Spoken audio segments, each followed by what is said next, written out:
అందరికీ నమస్తే. పోలింగ్ మందకొడిగా కొనసాగుతుంది. ఉదయం 7 గంటలకు స్టార్ట్ అయింది. వాతావరణం అయితే చాలా ప్లెజెంట్‌గా కనిపిస్తుంది. యాక్చువల్‌గా ఎండాకాలం కాబట్టి బాగా ఎండలుంటాయి.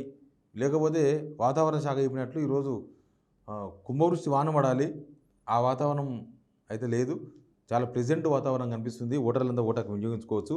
9 గంటల వరకు 2 గంటలకు ఒకసారి ఎలక్షన్ కమిషన్ పర్సెంటేజెస్ ఎంత పర్సెంటేజ్ ఏ కాన్స్టిట్యున్సీలో ఓట్లు పోలేని అనే విషయాన్ని అఫీషియల్‌గా వాళ్ళు చెప్తూ ఉంటారు. 7 to 9 7 నుంచి 9 గంటల వరకైనా పోలింగ్ చూస్తే ఆదిలాబాద్లో ఎక్కువ పోలింగ్ అయింది. హైదరాబాద్లో తక్కువ పోలింగ్ అయింది. ఎప్పుడు అనుకున్నట్లుగానే ఆదిలాబాద్లో 13.22 13.22% ఓట్లు నమోదైనాయి.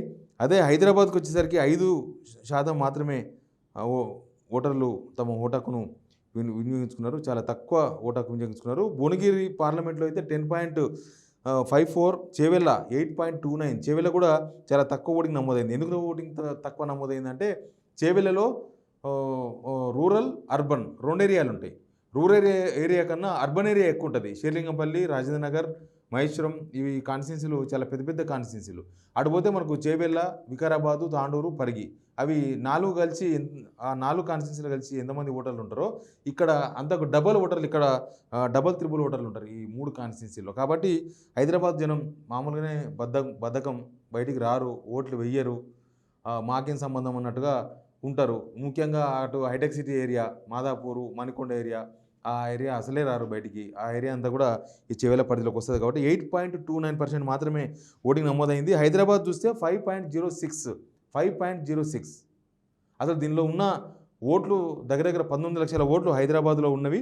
హైదరాబాద్ పార్లమెంట్లో 19 లక్షల ఓట్లు ఉంటే ఇప్పటిదాకా పోలైంది కేవలం 5% మాత్రమే ఓట్లు నమోదైనాయి. 5% అంటే ఆల్మోస్ట్ 90,000, అంతకన్నా ఎక్కువ ఓటు నమోదు కాలేదు. ఇక కరీంనగర్ చూస్తే 10.23, ఖమ్మం 12.24, మహబూబాబాద్ 11.94, మహబూబ్ నగర్ 10.33, మల్కాజ్గిరి 6.20, మెదక్ 10.99, నాగర్ కర్నూల్ 9.89, నల్గొండ 12.80, నిజామాబాద్ 10.91, పెద్దపల్లి 9.53, సికింద్రాబాద్ 5.40. చూసిండ్రా, హైదరాబాద్ 5, సికింద్రాబాద్ కూడా 5. సికింద్రాబాద్ పార్లమెంటు 5.40 కేవలం, కొన్ని ఓట్లు ఎక్కువ పడ్డాయి అంతే.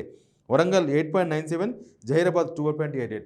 ఎక్కడైతే గ్రామీణ ప్రాంత ఓటర్లు మళ్ళీ తమ ఓటు హక్కును బాగా వినియోగించుకున్నట్టుగా చాలా క్లియర్గా కనిపిస్తుంది. అందుకే మనకు జహీరాబాద్ ఏరియా, మహబూబాబాదు, తర్వాత ఆదిలాబాదు ఇట్లాంటి ఏరియాలో బాగా ఓట్లు వేసేందుకు జనం బాగా పోలింగ్ సెంటర్లకు వస్తూ ఉన్నారు.